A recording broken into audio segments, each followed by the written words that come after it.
And guys, so it's your boy Mega Book Reader back with another video, and today we're gonna be reading Wimpy Cabin Fever. Now we just started this book. Yesterday we started the hard luck, but you might be wondering why am I not reading the part 2 of it today? Cause today we're gonna be I wanna do 2 different books. That's why, guys. So today we're reading the Cabin Fever, and the hard luck we'll read it tomorrow, part 2. 10 more pages, but we're reading the 10 more pages in this one. So here's the front, here's the back, and let's just go start. November, Saturday. Most people look forward to the holidays, but the stretch between Thanksgiving and Christmas just makes a nervous wreck. If you make a mistake in the first 11 months of the year, it's no big deal. But if you do something wrong during the holiday season, you're gonna pay for it. And then in the comments, it says, maybe you would have got more presents if you hadn't pinched your brother last week. It's too much pressure to be on your best behavior for a whole month. The most I can really handle is 6 or 7 days in a row. So if they move Thanksgiving to the week before Christmas, it would be fine, might be.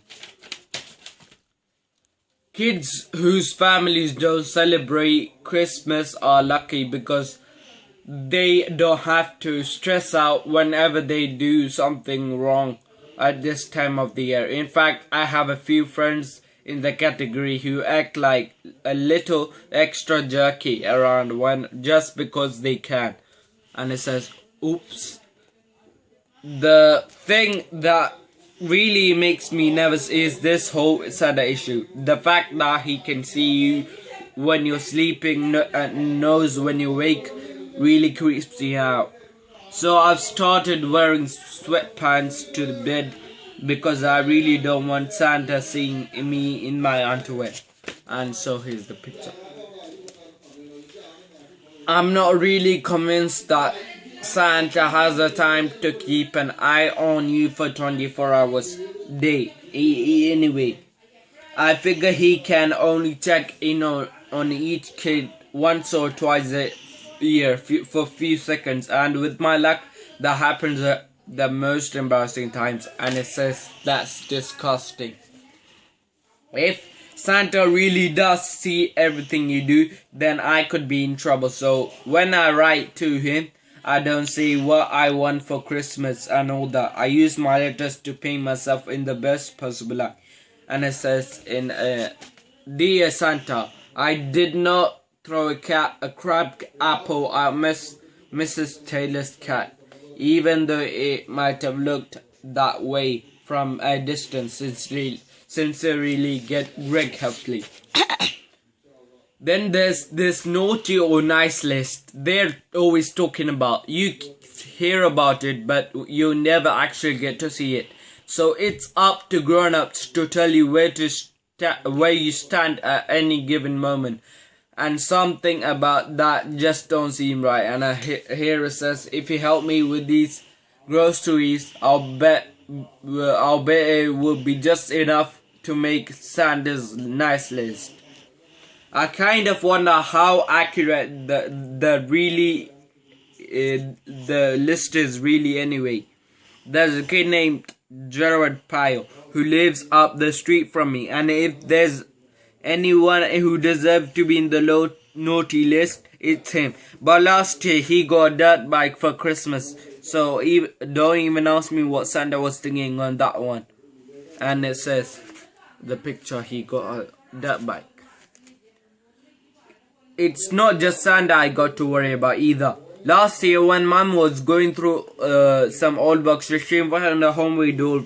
Mom said the doll is called Santa Scout, and that is his job to watch how kids behave and then report back to Santa at the North Pole. And that's the Santa Scout.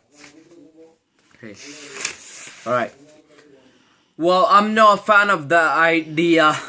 First of all, I think you have the right to privacy in your own home. And second, Santa Scout gives me the wheels.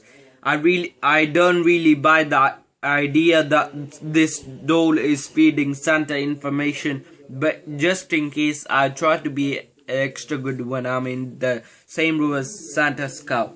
May I clear, and it says, may I clear everyone's play? Why? How thoughtful of you. And that's the picture.